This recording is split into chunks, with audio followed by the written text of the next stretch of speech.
Bien, muy buenas tardes. Vamos a iniciar esta clase de este día, miércoles 20 de agosto de 2025. Y este día vamos a ver, porque el día lunes completamos la parte teórica del estado de resultados, explicamos un poco la definición, la diferencia que tenemos que entender que hay entre lo que es la situación financiera, que es la que nosotros medimos en el balance general, y la situación económica, que es la que se mide en el estado de resultados, que no es más que la capacidad que tiene un negocio para poder generar utilidades, ¿verdad? Es decir, una situación en la cual los ingresos sean superiores a los gastos, que es lo ideal, ¿no? Eso es lo ideal en una empresa. Sin embargo, puede darse una situación económica negativa en la cual los ingresos no sean suficientes para cubrir los gastos. También explicamos el lunes las tres situaciones que se pueden dar cuando hay utilidad, cuando hay pérdida y cuando hay equilibrio, ¿verdad? Que es cuando los ingresos son iguales a los gastos. También explicamos un poco la definición de ingresos, que es un poquito larga.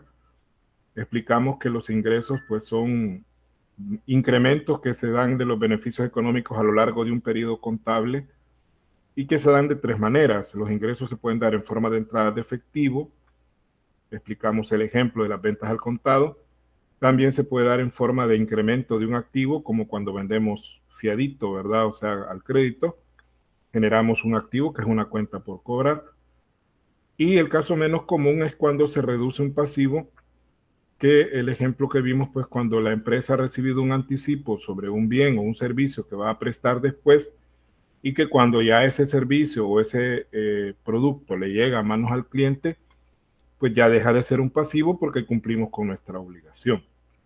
Luego vimos el concepto de gasto, que es un poco inverso al de ingresos, son decrementos de los beneficios económicos dados durante un periodo contable y que se pueden dar de tres formas. Dijimos, salidas de dinero, como cuando pagamos un salario a un trabajador, ese es un caso, un ejemplo.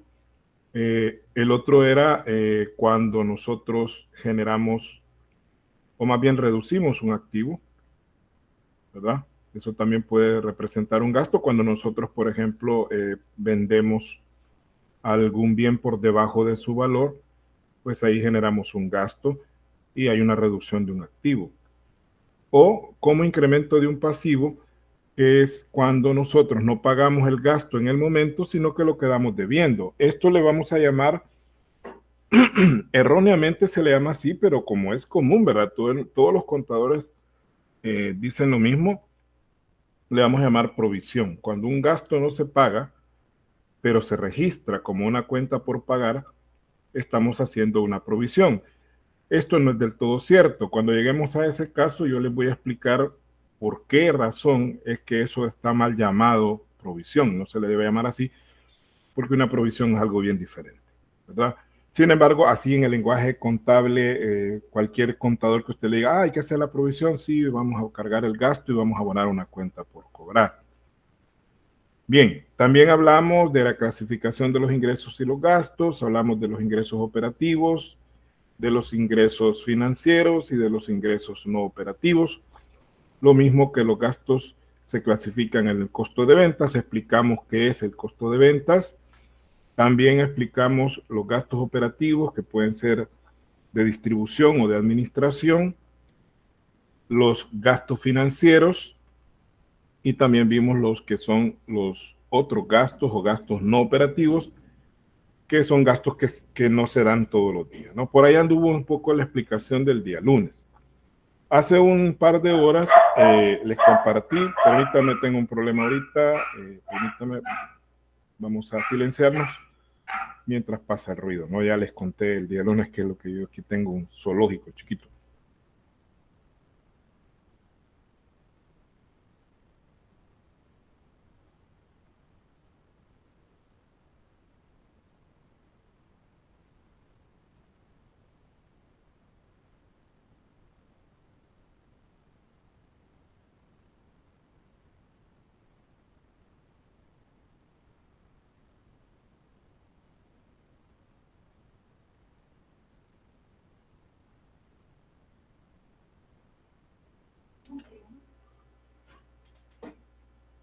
Muy bien, estamos ya acá.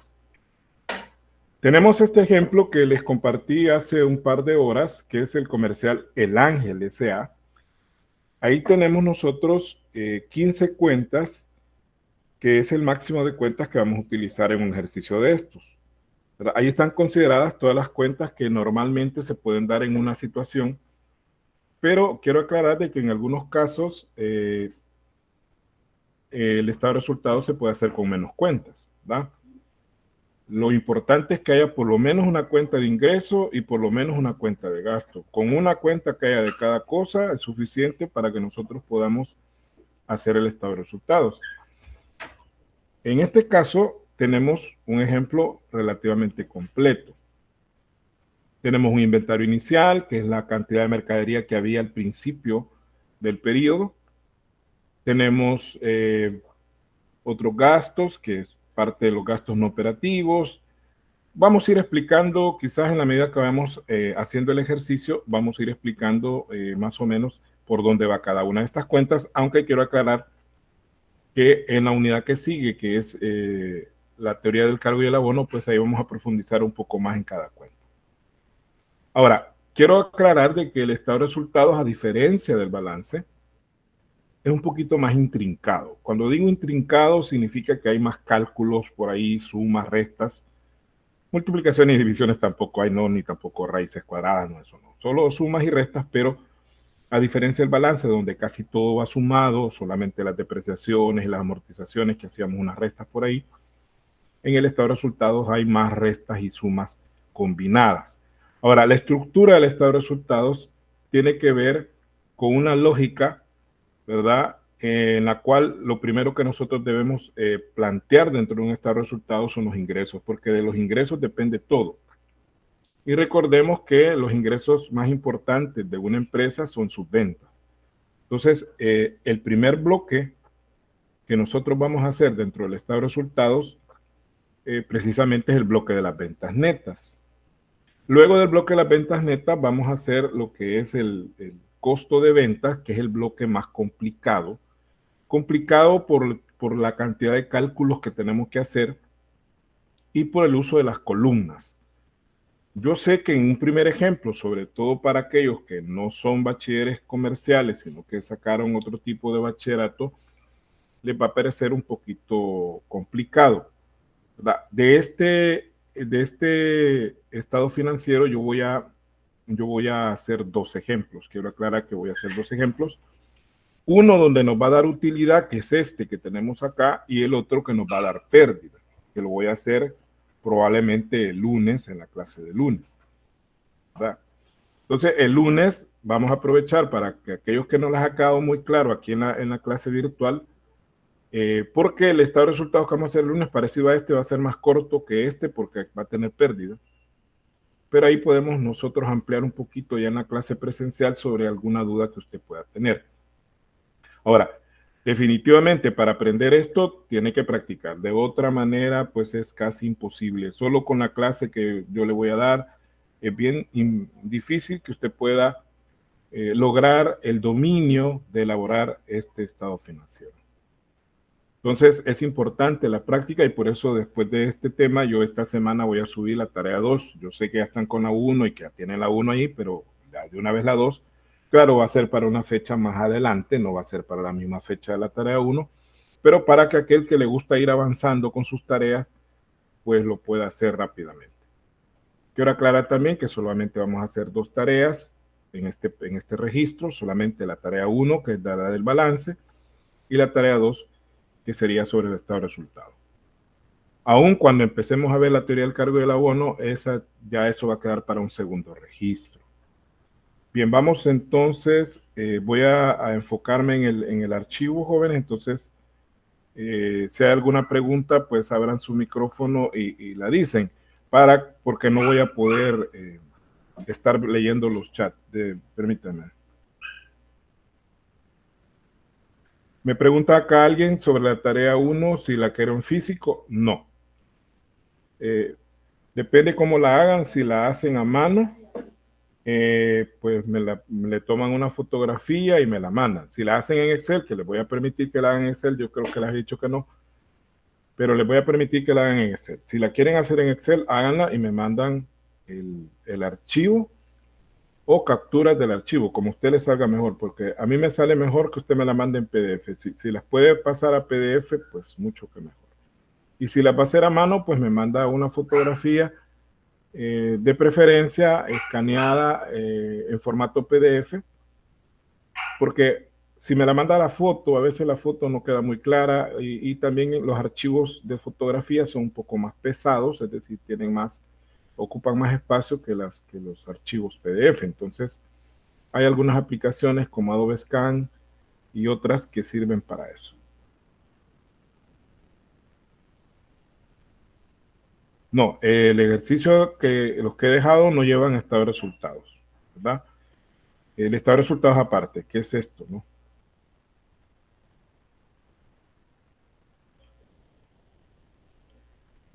Sí, con respecto a lo que es el progreso del CAT, yo quiero decirles de que la plataforma, en parte es que nosotros los docentes no nos hemos metido de lleno a aprender bien el uso de la plataforma. Quiero aclarar eso y eso va conmigo y creo que la mayoría de docentes no somos expertos en informática y por eso a veces cometemos errores de la cuestión del CAT, ¿verdad?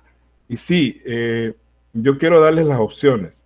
Yo la tarea 1 no la he subido todavía al CAT, quiero pedir disculpas, pero que el problema ha sido que el CAT ha estado dando problemas, ha estado inhabilitado, por ejemplo, el fin de semana hubo problemas, como que se sobresaturó y nada, no podíamos subir material, no se pueden subir las tareas. Entonces quiero aclarar de que sí, no he subido la tarea, pero le voy a dar dos opciones para que usted no se sienta, ¿verdad? Porque puede ser que en el CAT no logre subir la tarea, puede mandármela al WhatsApp también. No, esto no se preocupe, me la manda al WhatsApp y yo ahí la reviso. Es más, a mí me sale mucho más práctico hacerlo en WhatsApp, ¿verdad? Pero si usted quiere subir al CAT, hágalo también, ¿verdad? De cualquiera de las dos maneras. Y si usted me la quiere mandar por ambos medios, pues mejor todavía y ahí queda totalmente confirmado que usted ha enviado la tarea. Bien, voy a irme al archivo y para aquel que quiera alguna pregunta, pues lo puede hacer de viva voz porque no voy a poder estar viendo el chat. Bien, vamos al ejercicio. Tenemos acá, para hacer el estado de resultados, quiero aclarar de que hay muchos estilos de hacerlo, o sea, no es una sola forma, ¿no?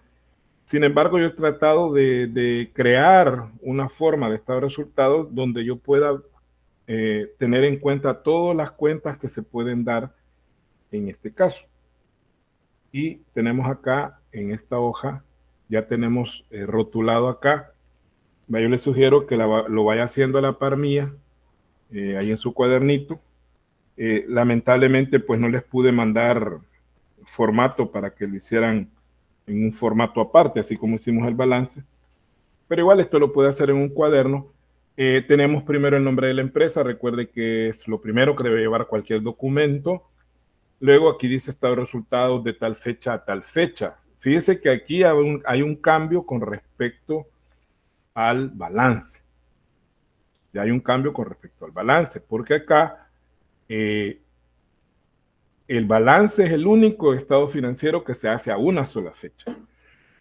De ahí todos los demás, el estado de resultados, el estado de flujo de efectivo, que es otro documento que probablemente no vamos a lograr ver porque ya es material para una materia de más de avanzada. Y el estado de cambios en el patrimonio son estados financieros que llevan dos fechas. ¿Por qué? Porque el estado de resultados mide periodo, no fecha.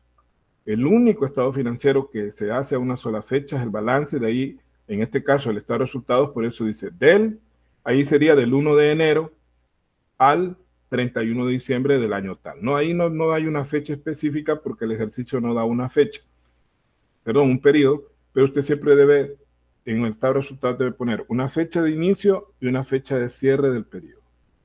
Y la expresión de la moneda, que ya también lo vimos con el balance, que es expresado en dólares de Estados Unidos. No ponga dólares americanos, eso no existe, ¿verdad? Son dólares de Estados Unidos. ¿Y por qué dólares de Estados Unidos? Dijimos en su momento porque el dólar en inglés, en los países de habla inglesa, al igual que el peso en los países de habla hispana, es una moneda muy común, ¿verdad? Hay dólar canadiense, por ejemplo, hay dólar bahameño, hay dólar de otros países. Y al igual que, porque dólar es sinónimo de billete, ¿no? Ahí me decía un alumno, ¿no? Que bill es billete, no, bill es factura, ¿no?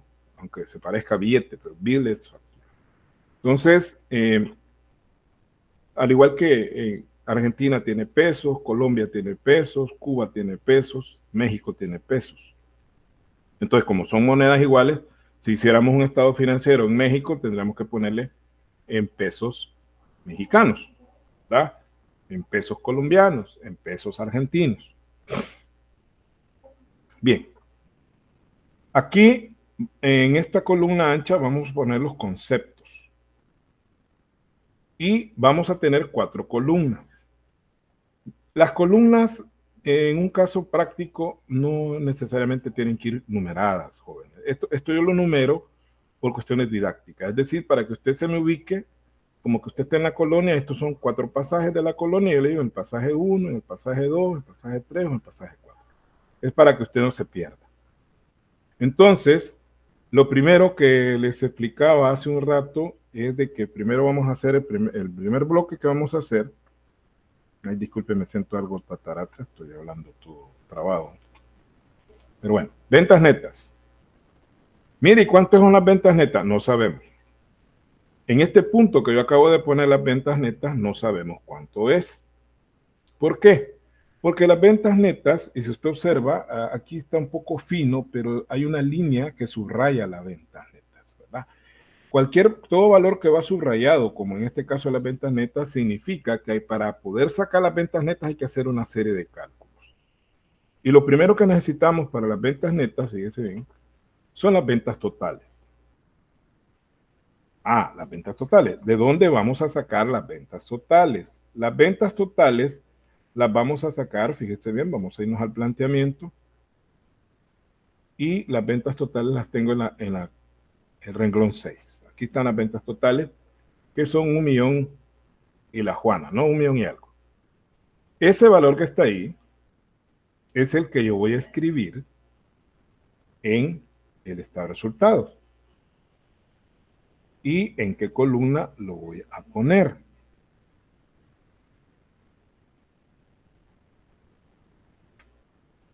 Lo voy a poner en la columna 3. Mire, Lick, ¿por qué no lo pone en la 2? ¿Por qué no? Tiene que ir en la 3. Ahorita no me pregunte por qué en la 3. Cuando hayamos terminado el bloque, yo le voy a explicar por qué lo pusimos en la 3 y no en la 2, ni en la 4, ni en la 1. ¿Por qué lo pusimos específicamente en la columna 3? Yo ahí como referencia también he ido poniendo algunos signos de suma y de resta para indicarle qué es lo que se tiene que hacer en cada una de las columnas. Nosotros hemos vendido 1.896.745.31 dólares. Pero esas no son las ventas reales que yo he tenido. ¿Por qué? Porque a eso yo le tengo que restar 2 cosas, fíjese bien. Primero, le voy a restar las rebajas sobre ventas, que son los descuentos que yo le di a algunos clientes, ¿verdad? Les dije, mire, le voy a descontar el 10%, le voy a descontar el 5%. Esas son las rebajas sobre ventas. Y si usted le concede una rebaja a un cliente, pues prácticamente esa es una venta no hecha. Si usted le vendió 10,000 pesos y le descontó el 10%, digamos, le descontó $1,000 de esos 10,000, la venta real son 9,000, no son 10,000, ¿verdad? Porque usted le está rebajando. Veamos cuánto tenemos de rebajas sobre ventas. La buscamos aquí, mira, aquí está. 12,987.60 dólares. Esas son las rebajas sobre venta. Entonces, eso, nosotros en el estado de resultados, lo vamos a ubicar en la columna 2. Mire, ¿por qué en la 2? Ya le voy a explicar por qué. Pero también hay otro valor que hay que descontar, que son las devoluciones sobre venta. Así como hay clientes a los cuales nosotros les concedimos algún tipo de rebaja, También hay clientes que nos devolvieron mercadería, es decir, no les gustó la mercadería que les mandamos, estaba dañada o alguna otra razón y nos la devuelven. Eso también constituyen ventas no realizadas. Esas ventas no se hicieron. Porque si a un cliente yo le vendí 5,000 pesos de mercadería y me devolvió 300 pesos de mercadería que no le gustó o que no servía o que no era lo que él me había pedido, entonces, en realidad, si yo le había vendido 5,000 y me devolvió 300, pues son $4,700 la venta real.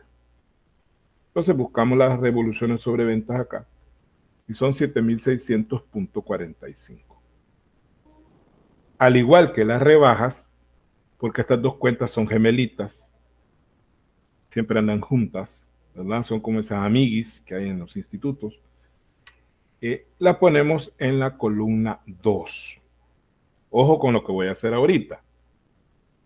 Ya tengo las rebajas sobre ventas en la columna 2, las devoluciones sobre ventas en la columna 2 y las ventas totales las tengo en la columna 3. Fíjense que jamás he explicado este estado financiero tan a detalle como lo estoy haciendo ahorita. Porque la experiencia me ha enseñado de que cuando voy demasiado rápido, pues el alumno también se me pierde. Vaya, las rebajas y devoluciones yo las voy a sumar, fíjense bien, voy a sumar 12,987.60 más 7,600.45. Y la suma de esas dos cantidades yo las voy a escribir en la columna 3. Así.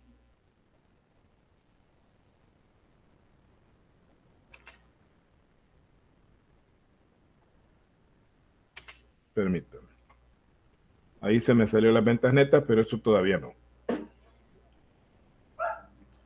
12,987.60 más 7,645 me da 20,588.05. Ese valor yo lo voy a poner, fíjese bien, con un signo menos. ¿Por qué con un signo menos? Porque esto se lo voy a restar a las ventas totales. Se las voy a restar y el valor que me dé, ese valor que me dé, o sea, al restar 1,896,745.31 menos 20,588.05, ese valor va a ser mis ventas netas. Y eso lo voy a colocar en la columna 4. Me da 1,876,157.24. Observe que con esto yo termino mi primer bloque, que es las ventas netas, ya están terminadas. Estas son mis ventas netas, que están en la columna 4. ¿Y por qué puse en la 2 las rebajas y devoluciones? Porque aquí voy a sumarlas, estas dos, las voy a pasar a la 3. Entonces, como en la 3 tengo que restárselas a las ventas totales, en la columna 3 ya tienen que estar las ventas totales puestas para que yo pueda hacer la resta y pasar a la columna 4, que es donde deben ir las ventas netas. Ese 1,876,000 prácticamente de donde va a salir todos los gastos que hayan habido, tienen que salir de ahí. Aunque sí hay algunos otros ingresos más abajo, pero lo fuerte son las ventas. Ya tenemos de dónde vamos a sacar todo. Y ahora viene el bloque más complicado. Complicado porque es largo y hay muchas operaciones que hay que hacer. Que hablamos de él en la clase, que es el costo de ventas. Mire que lo pongo más negrito, más grande y con subrayadito, ¿no? Eso significa que ese costo de ventas hay que hacer una serie de cálculos para poder determinarlo. Y vamos a necesitar primero, para poder calcular el costo de ventas, el primer valor que vamos a necesitar es el inventario inicial, que es la mercadería que había al principio del periodo. ¿Cuánto teníamos de mercadería al principio? Veamos la lista. La lista dice que el inventario inicial son, allá está el primero, 650,345.56. Cuando yo suba el video a YouTube, usted va a poder pausarlo, ¿verdad? Para poder ver. Si algo no lo oyó bien en la clase, usted puede verlo ahí y corregirlo o reforzarlo. Entonces el inventario inicial lo vamos a poner en la columna 3. En la columna 3, mire, ahí vamos a poner los 650.345.56, que es la mercadería que yo tenía al principio del periodo. A eso yo le voy a sumar las compras netas.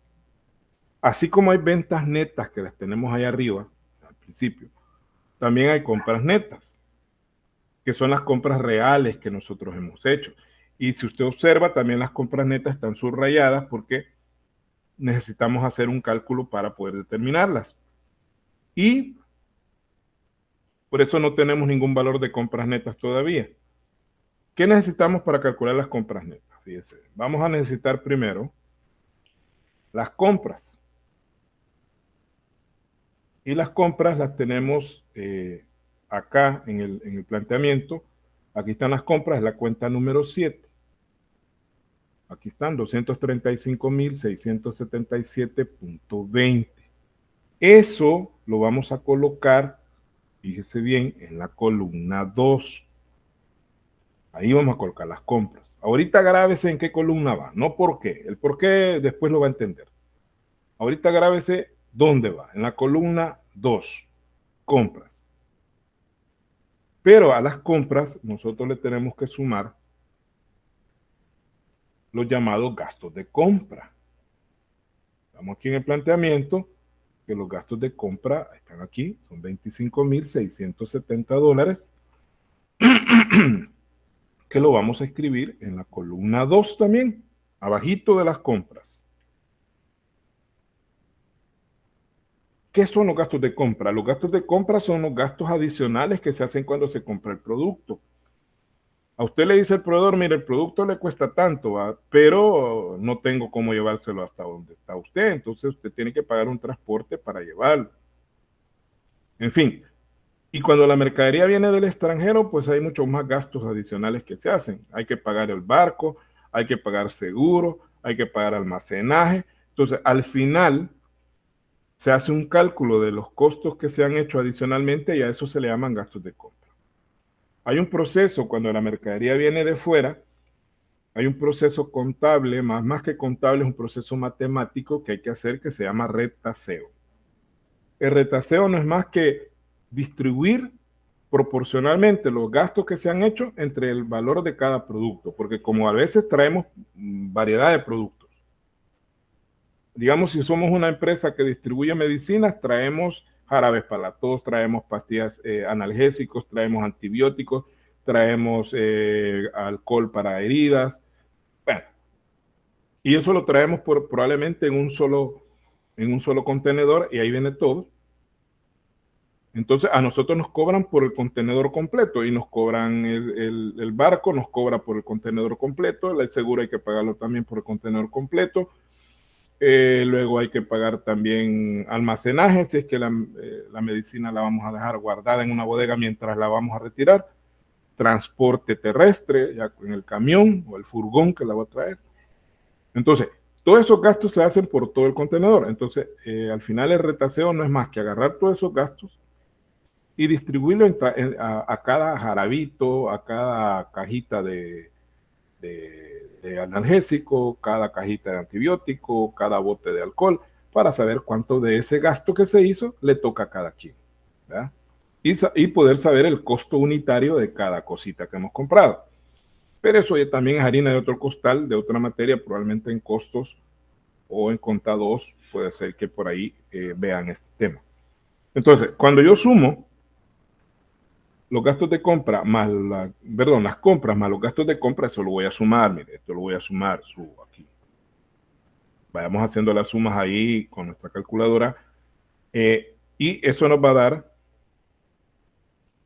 261.347.20.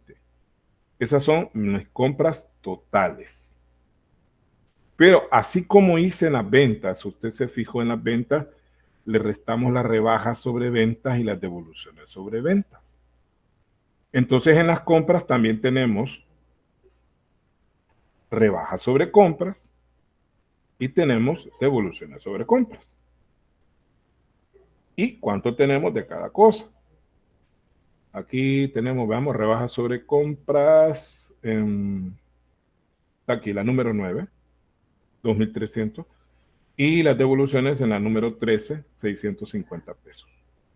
Y ojo, estas dos cuentas son las únicas cuyo valor va en la columna 1. Solamente esas dos cuentas van en la columna 1, ninguna más. Entonces ponemos en la columna 1 los 10.300 de rebaja sobre compras y los 650 de las devoluciones sobre compras, y esos dos valores los vamos a sumar. Fíjense bien, 2.300 más 650 se suman, me da 2.950. Eso lo escribo en la columna 2, acá a la par, columna 2. ¿Por qué? Porque ahí tengo ya las compras totales, que es a las cuales les voy a restar este valor. A los 261.347.20 de compras totales, yo le voy a restar los 2.950 de rebajas y devoluciones sobre compras. Y ese valor que me va a dar ahí, esa resta, la voy a poner, fíjense bien, esas van a ser mis compras netas. Esas serán mis compras netas. Entonces, al restarlo, me da 258.397.20. Eso lo escribo en la columna 3, donde yo ya tengo mi inventario inicial. Entonces, el inventario inicial es lo que yo tengo al principio del periodo, lo que yo tenía de mercadería al principio. Y las compras netas vienen siendo todo lo que compré de mercadería durante todo el periodo, durante todo el año, yo compré esa cantidad.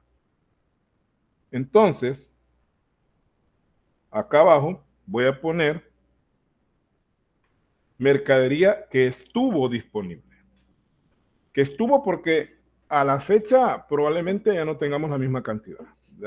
Ya mercadería de esa que entró y mercadería que ya teníamos guardada en la bodega, pues ya probablemente a estas alturas ya se vendió.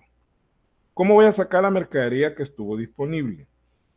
Eso lo voy a sacar sumando el inventario inicial más las compras netas. Repito, el inventario inicial, que es lo que tenía yo al principio, más las compras netas, que es lo que yo compré durante todo el año, me va a dar la mercadería que estuvo disponible. Y en este caso van a ser 908.742.76 dólares. Esa es la mercadería que estuvo disponible, que es la suma del inventario inicial más las compras netas. Pero al final del periodo, ¿verdad? Así como había mercadería al principio, al final quedó una mercadería. Y esa mercadería que queda al final se llama inventario final, ¿verdad? Que es la mercadería que no se logró vender. Esa mercadería va a quedar pendiente para el próximo periodo. De hecho, ese inventario final para el periodo que viene va a ser inventario inicial, ¿verdad? Para el año siguiente, el inventario final de un periodo se convierte automáticamente en el inventario inicial del periodo que sigue. Y el inventario final es, aquí está, 117.896.32. Eso lo escribimos en la columna 3, para que nos quede justo debajo de la mercadería que estuvo disponible.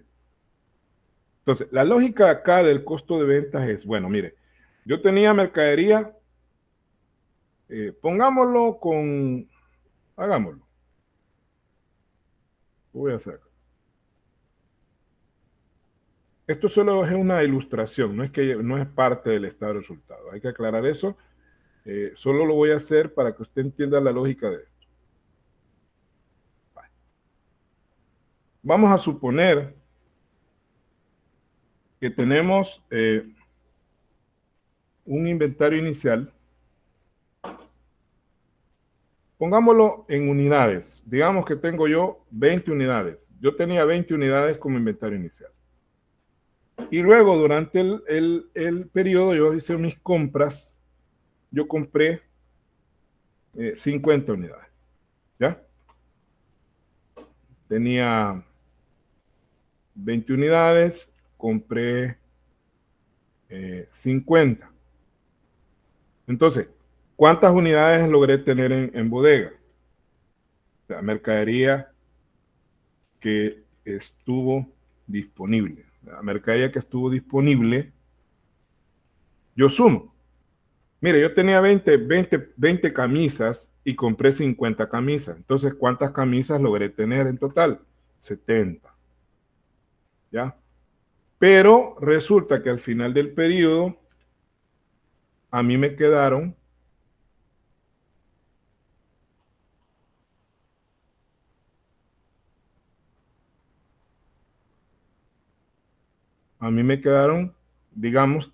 15 camisas. 15 camisas nada más tengo en la bodega. Entonces digo yo, 70 menos 15. ¿Cuánto me da 70 menos 15? Me da 55, ¿verdad? 55. ¿Qué son esas 55? Las camisas que vendí. ¿Ya?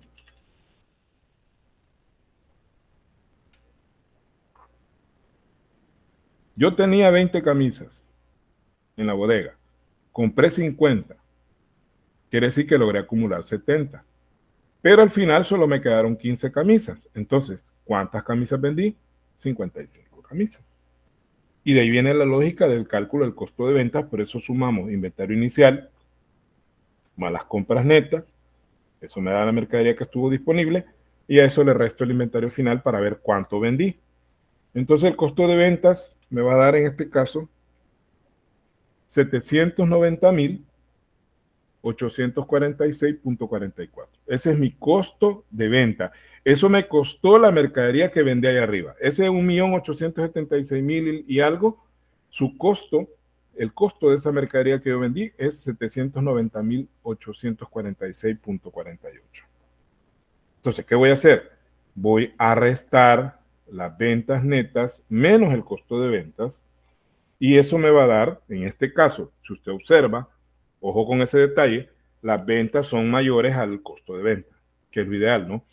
Si usted observa, las ventas es 1.800.000 y el costo de ventas apenas es 790.000, con lo cual entonces tenemos una utilidad en ventas, así le vamos a llamar, utilidad en ventas. ¿De dónde va a salir la utilidad en ventas? Va a salir de restar 1.876.157.26 menos el costo de ventas que es 790.846.44. Y eso me va a dar una utilidad de 1.085.310.82. Esa sería mi utilidad en ventas. Ahí prácticamente hemos llegado a la mitad del estado de resultados. Como dije al principio, la meta es terminar esto, con eso terminaríamos la sesión cuando ya hayamos terminado. Pero aquí nos falta, ¿verdad? Nos falta un poquito. No es que vamos a terminar hasta las 8, pero sí falta un cachito. Pero la parte más complicada ya la pasamos. O sea, este es el paso, la parte más complicadita, ya la pasamos, sobre todo el costo de venta.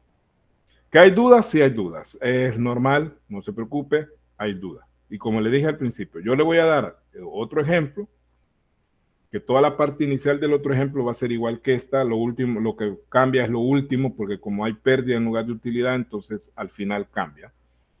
Pero el principio va a ser, o sea, esto lo voy a volver a hacer, ¿no? En el otro ejemplo. Y también, pues, la práctica que usted va a hacer. Vamos a subir esto, porque ya lo de arriba, pues, ya lo tenemos. ¿Qué hacemos luego de la utilidad en ventas? Bueno, mire, hemos ganado 1 millón y un poquito más de 1 millón hemos ganado, pero esa ganancia todavía no es verdadera, ¿verdad? Porque para poder vender esa mercadería que yo he puesto ahí, yo tuve que hacer otra serie de gastos que son los famosos gastos de operación, que en algunos casos pueden representar grandes cantidades de dinero. Y como dijimos en la teoría, los gastos de operación pueden ser gastos de distribución o gastos de administración. Los gastos de distribución son los mismos gastos de venta, o sea, los gastos que se hacen para poder vender el producto Y los gastos de administración, pues los gastos de oficina, ahí donde están la secretaria, el gerente, el contador y la parte también de mantenimiento y todo eso, ¿no? Veamos cuánto tenemos de cada cosa. Yo sugiero que vayamos tachando cuando tengamos en papel, vean las cosas, lo que ya hemos hecho para lo que ya hemos tomado en cuenta para que no nos cueste mucho ubicarnos con lo que falta. En este caso, los gastos de distribución están aquí abajito, aquí están, y los gastos de administración están aquí arriba. Entonces los vamos a escribir en la columna. A partir de esta parte ya no vamos a usar la columna 1 ni la 2. Nos vamos a centrar en la 3 y en la 4. Vamos a poner en la 3 los gastos de distribución y los gastos de administración. Entonces, esos dos valores, jóvenes, los vamos a sumar. Los vamos a sumar para ver cuánto es en total de gastos de operación. Y entonces de gastos de operación, mire, 478.010.35, que es casi la mitad de toda la utilidad que tenemos, ¿verdad? Pero como yo decía en clase, los gastos no son malos, ¿verdad? Son necesarios. Los gastos de operación, sin gastos de operación, tampoco podríamos vender nada.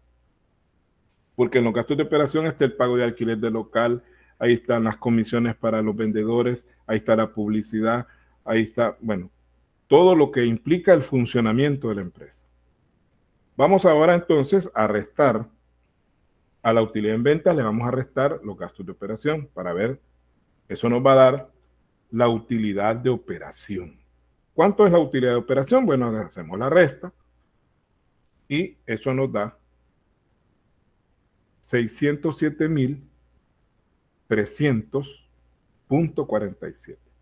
Esa ya es otra utilidad más reducida, pero ya un poquito más real. Pero no es la utilidad real. Falta todavía. Ahí ya lo más fuerte ya lo restamos. De aquí para allá, normalmente lo que vamos a ir restando de aquí para allá es mínimo comparado a lo que tenemos en la primera parte. Porque aquí ya vamos a entrar con cosas que no son operativas, ¿verdad? Y después de la utilidad de operación, nosotros vamos a poner los resultados financieros. Y quiero que observemos ahí que no le ponemos más ni le ponemos menos, sino que ponemos un más con una diagonal y un menos. Eso se lee más o menos. ¿Por qué más o menos? Ya le explico. Vamos a ver. Los resultados financieros tienen que ver con los ingresos y los costos o gastos financieros, de los cuales hablamos también el lunes. Primero vamos a poner, fíjese bien, los productos financieros. Y los productos financieros los tenemos acá, son los últimos, 367.80. Entonces, eso lo vamos a escribir en la columna 3, perdón. Ahí. Dijimos que ya no vamos a usar la columna 1 ni la 2, a partir de acá ya no se usan. Y a eso yo le voy a poner luego los gastos financieros. O sea, voy a poner a pelear a los productos financieros, que son los ingresos, contra los gastos financieros, que son los gastos. Y los gastos financieros están acá, miren, 1890.74. Lo escribo también en la columna 3. Y aquí hago un análisis, un pequeño análisis.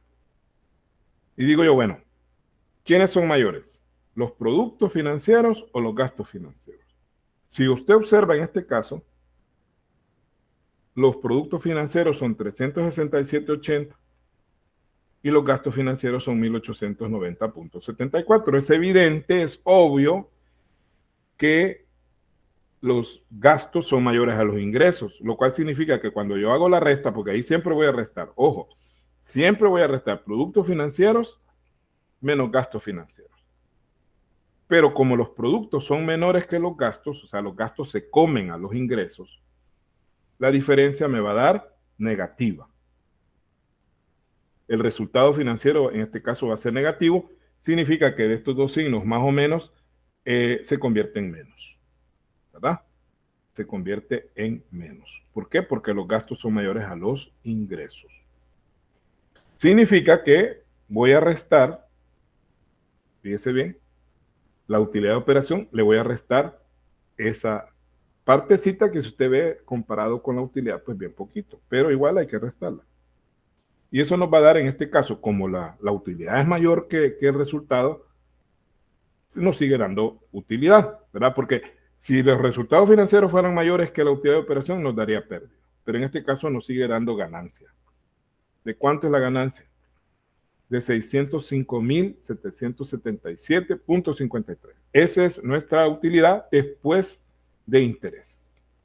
Algunos le ponen después de resultados financieros, pero es mucho más práctico ponerle después de interés.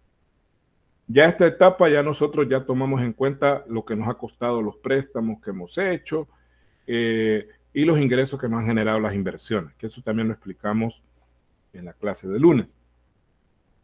Pero a partir de ahí vienen otras cosas también. Vamos a subir un poquito para que nos vaya quedando más visual lo demás. Nos falta, fíjese bien, lo que le vamos a llamar, y lo mencionamos también en la clase del lunes, que dijimos, tiene que ir aparte porque son cosas que no se dan todos los días, son cosas esporádicas, hablamos de algo esporádico, que igual le vamos a poner más o menos partidas extraordinarias. ¿Cómo vamos a calcular las partidas extraordinarias? Vamos a tener dos cuentas en este caso. Siempre los ingresos primero y los gastos después. Esa es la regla. Los ingresos siempre van antes que los gastos y no al revés. Vamos a necesitar los otros productos, que son los mismos otros ingresos. En algún ejercicio le puede aparecer como otros ingresos, pero estamos hablando de lo mismo. Y luego los otros gastos. Al planteamiento, y tenemos que otros gastos son 4.500 y otros productos son 7.000. Entonces, ponemos acá otros productos, 7.000 y otros gastos son 4.500. Y hacemos un pequeño análisis.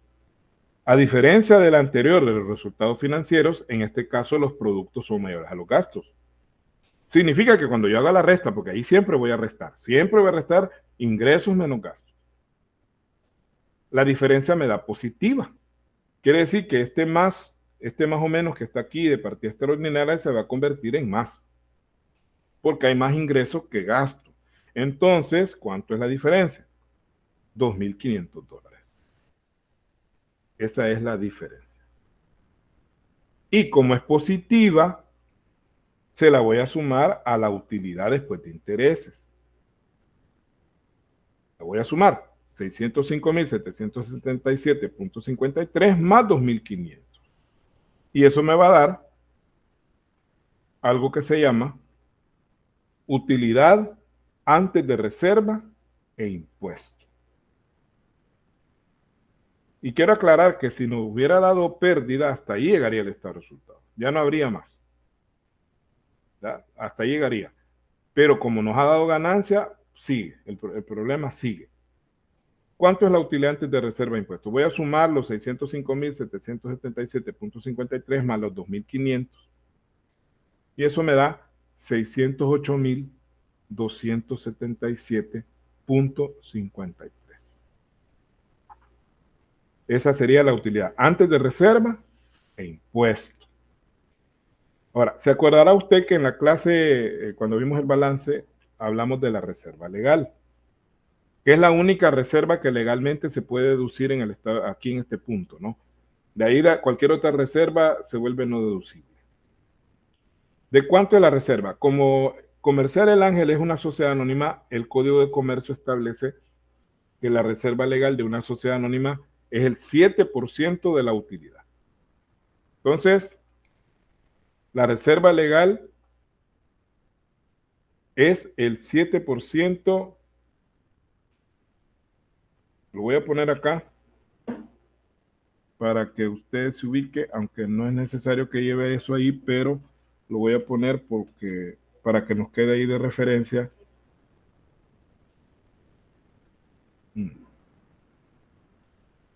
Que es el 7%, ¿no? La reserva legal es el 7%.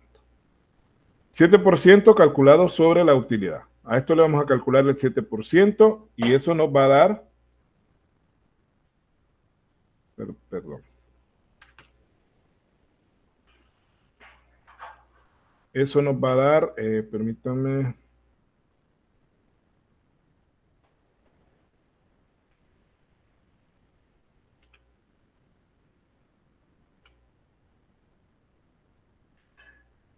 ahí está, 42.579.43. Esa es nuestra reserva legal que dijimos en clase de que eso sirve para cubrir más que todo pérdidas que se puedan dar en el futuro.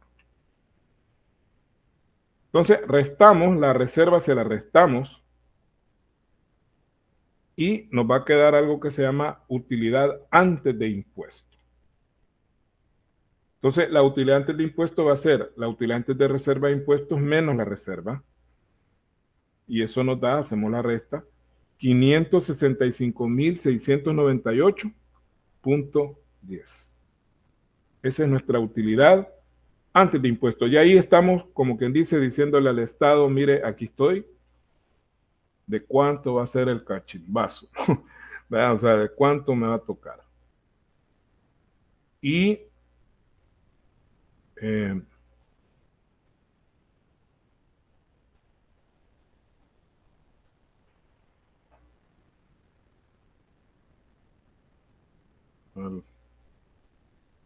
tengo esta referencia por acá. Voy a poner primero acá impuestos sobre la renta, que es el impuesto que nos cae en este caso. Y ojo con esto que acabo de señalar aquí a la derecha. De acuerdo al artículo, vamos a poner el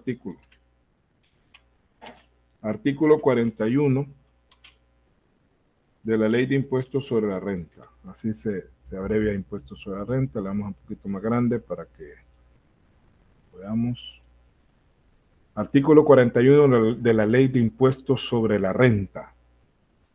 Dice que si la utilidad es menor o igual, esto sí me interesa que lo anote por ahí en algún ladito en su cuadernito, si la utilidad es menor o igual a $150,000, el impuesto es del 25%. Pero si la utilidad es mayor a $150,000, entonces el impuesto es igual al 30%. En este caso, la utilidad es mayor a 150,000, ¿verdad? Obviamente, porque son 565,000. Quiere decir que yo voy a aplicarle el 30%. ¿Ah? En este caso le voy a aplicar el 30% porque pasa de $150,000.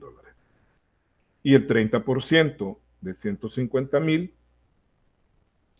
vamos a poner por acá, 30%,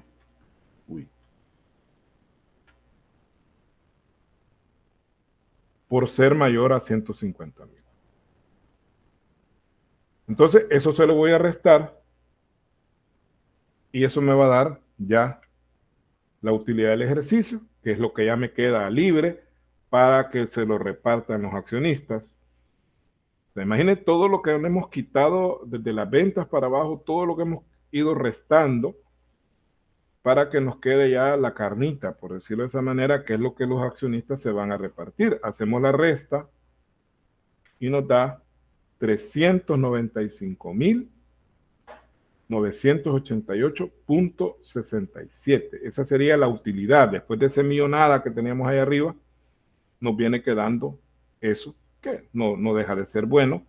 Estamos hablando de casi un 20% de todos los ingresos que tenemos en una buena utilidad, ¿no? Es un buen margen de utilidad. Y ahí termina el estado de resultados. Yo sé de que hay dudas, jóvenes, eso yo estoy claro en eso, pero vamos a aprovechar en la clase de lunes a ver otro ejemplo, con la diferencia que no vamos a llegar hasta la reserva ya no se calcula, porque si hay pérdida ya no hay reserva, porque es ilógico sacar reserva sobre pérdida. tampoco vamos a calcular impuestos, porque no podemos pagar impuestos sobre pérdida. Los impuestos se pagan sobre ganancias. Bien, ahí terminaríamos por este día, jóvenes. Muchas gracias por su atención. Ahí les comparto el enlace del video en el transcurso de la semana, de lo que falta de la semana. Muchas gracias, pasen feliz noche. Licenciado, dígame. Una pregunta, el progreso del ejercicio, ¿cuándo lo va a habilitar? Porque yo estaba empezando, pero no he visto que aparezca en el chat. Mañana más tardar, mañana. Vaya, solo eso sería, y lo del estado de resultados no se estaría efectuando en el ejercicio. No, eso lo voy a poner después, los ejercicios de eso, sí. Solo eso sería, licenciado. Sí, solamente. Bueno. Muchas gracias. ¿Y esta actividad la estaría subiendo? Sí, yo la subo. No hay problema. Muchas gracias. Bueno. Nos veremos, jóvenes. Cuídense. Feliz noche.